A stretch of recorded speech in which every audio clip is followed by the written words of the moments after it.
Hi friends, I am Karan Sakya. You are most welcome on our channel Chemical Guru. So, my dear students and my friends, अगर आप लोग UP PGT chemistry की preparation करना चाहते हैं तो इस चैनल पर, इस प्लेटफॉर्म पर आपको शुरू से लेकर के यानी कि बिगनिंग से लेकर के एडवांस लेवल तक की तैयारी कराई जाएगी। और यहाँ पर बेसिकली हम पीजीटी केमिस्ट्री की बात करेंगे, ठीक है। पीजीटी केमिस्ट्री की प्रिपरेशन कराएंगे और पीजीटी केमिस्ट्री में आप किसी भी पीजीटी का एग्ज़ाम देने जाएंगे, जैसे कि अगर मैं बात करता हूँ, चाहे वो केवीएस हो, ठीक है, आपका केवीएस का पीजीटी हो, या फिर आपका एनबीएस का पीजीटी केमिस्ट्री हो, या आपका डीएसएसबी का हो, तो इन सभी में आपके जो क्वेश्चंस यहाँ डिस्कस करेंगे वो वेरी वेरी इंपॉर्टेंट क्वेश्चंस होंगे और सिलेबस आपका कवर करेंगे। अब बेसिकली मैं अभी जो प्रिपरेशन करवा रहा हूँ वो मेन जो हमारा फोकस है वो है अभी यूपी पीजीटी पर, ठीक है, क्योंकि यूपी पीजीटी की वैकेंसी वगैरह भी आने वाली है। तो आज है 10 अप्रैल और आज से मैं ये प्रिपरेशन यहाँ पर स्टार्ट करता हूँ। तो सबसे पहले मैं यहाँ डिस्कस कर देता हूँ कि यूपी पीजीटी का एग्ज़ाम पैटर्न क्या है।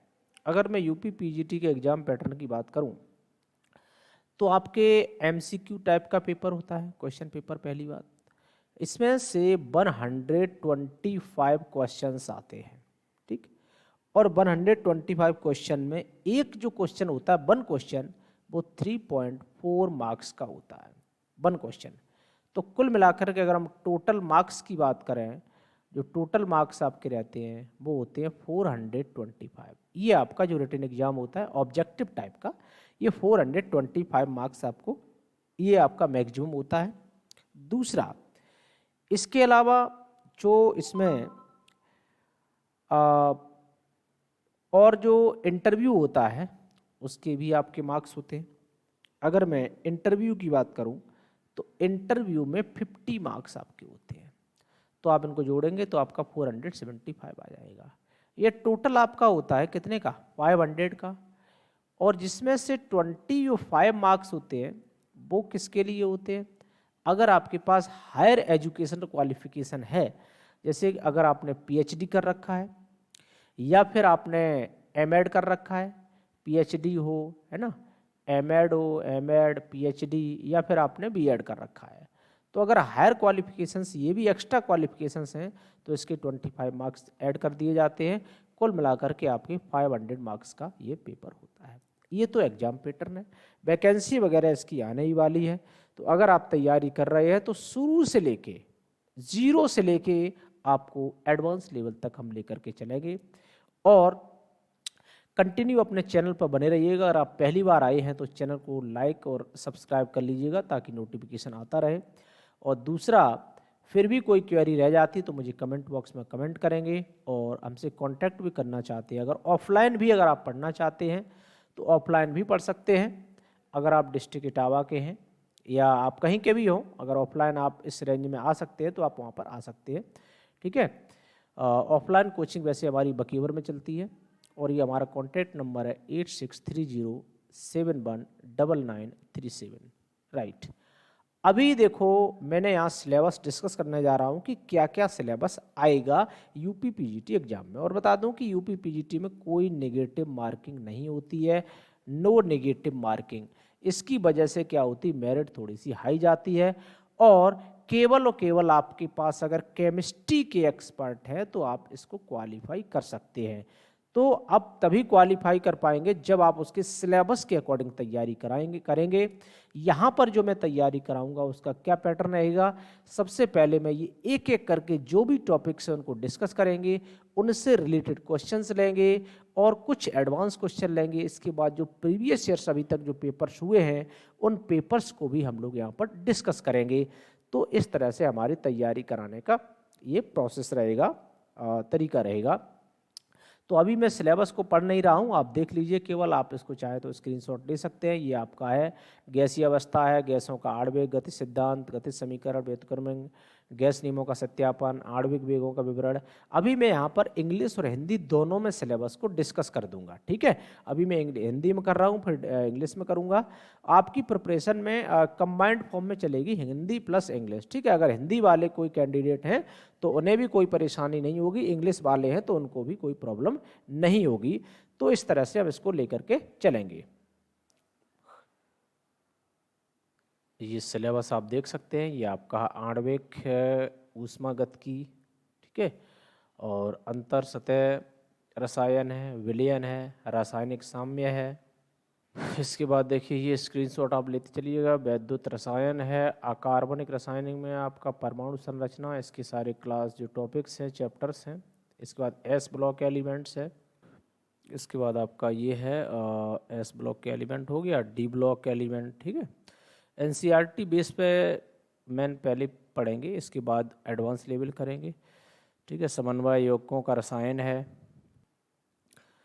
देखो कार्बनिक रसायन में क्या क्या है ना, सामान्य कार्बनिक रसायन, मीथेन, ईथेन, ईथेन, ईथाइन, बेंजीन, ठीक है। कक्षीय प्रदर्शीकरण, ये सब है। कार्बोहाइड्रेट्स हैं, विषम चक्रीय यौगिक हैं, बहुलक है यानी कि पॉलीमर्स हैं।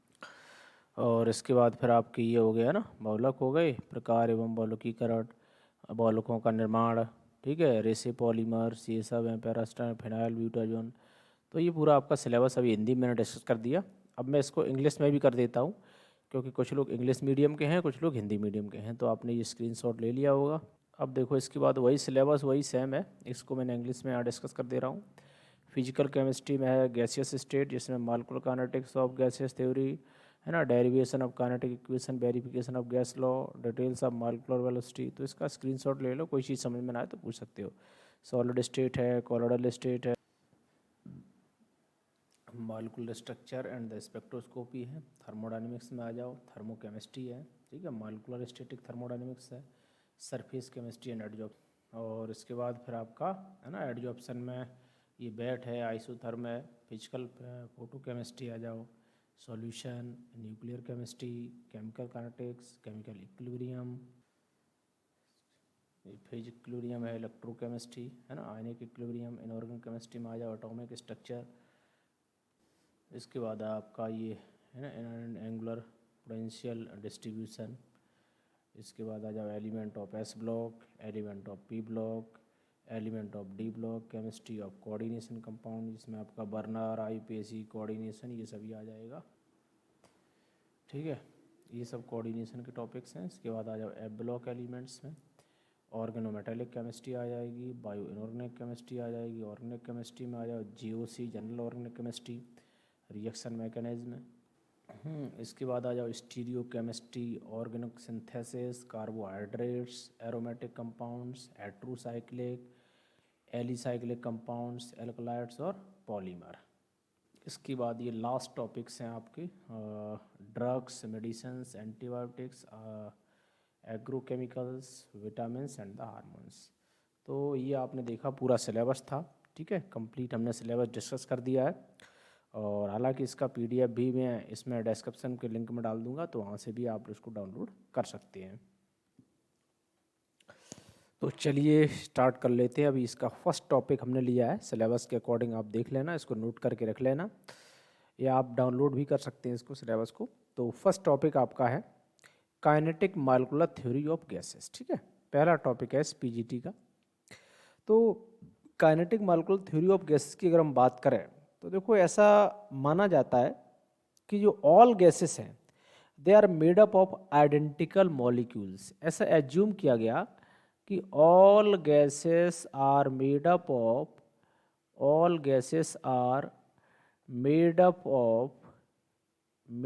Of identical molecules. ऐसा माना जाता है इस थ्योरी के अकॉर्डिंग कि जो काइनेटिक मॉलिक्यूलर थ्योरी है गैसेस की, इसके अकॉर्डिंग ऐसा मानते हैं कि all gases are made up of identical molecules. एक जैसे मॉलिक्यूल्स होते हैं जो क्या होते हैं, विचार इन state of constant random motion. और मॉलिक्यूल्स आइडेंटिकल होते हैं और वो कांस्टेंट रैंडम मोशन, यानी कि ऑलवेज मोशन करते रहते हैं, which are always in state of constant random motion, state of constant random motion. ये इसके बारे में कंसिडरेशन है। मॉलिक्यूलर थ्योरी ऑफ गैसेस का मेन कंसेप्ट ये है कि all gases are made up of identical molecules which are always in the state of constant random motion. अब देखो इसके बाद अब हम कुछ पोस्टुलेट्स लेते हैं, मेन जो इंपॉर्टेंट पोस्टुलेट्स हैं हम उसकी बात करेंगे कि जो काइनेटिक मॉलिक्यूलर थ्योरी है उसके मेन पोस्टुलेट्स क्या है, इसके बारे में मेन एजम्पशंस क्या है। तो फर्स्ट पोस्टुलेट की बात करता हूँ, क्या है कि a gas consist of, first postulate यही आपका है, a gas consist of large number of identical molecules, right, large number of identical molecules. A gas consists of large number of identical molecules। और आइडेंटिकल अगर molecules हैं तो इसमें क्या होगा, उनका मास m जो है वो क्या होगा, सेम होगा सभी का, ठीक है। तो a gas consist of large number of identical molecules जिनके मासेस कैसे हैं, सेम है। सेकेंड पॉइंट है कि there are practically no attractive forces,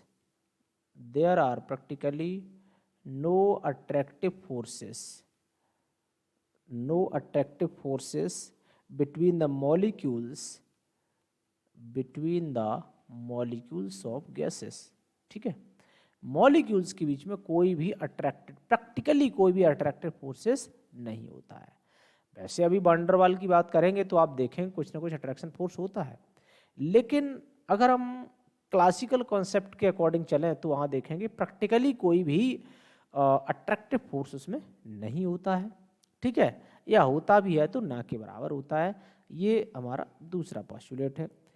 तीसरा पोस्टुलेट हमारा ये है कि molecules are in constant of random motion, molecules are in state of constant random motion,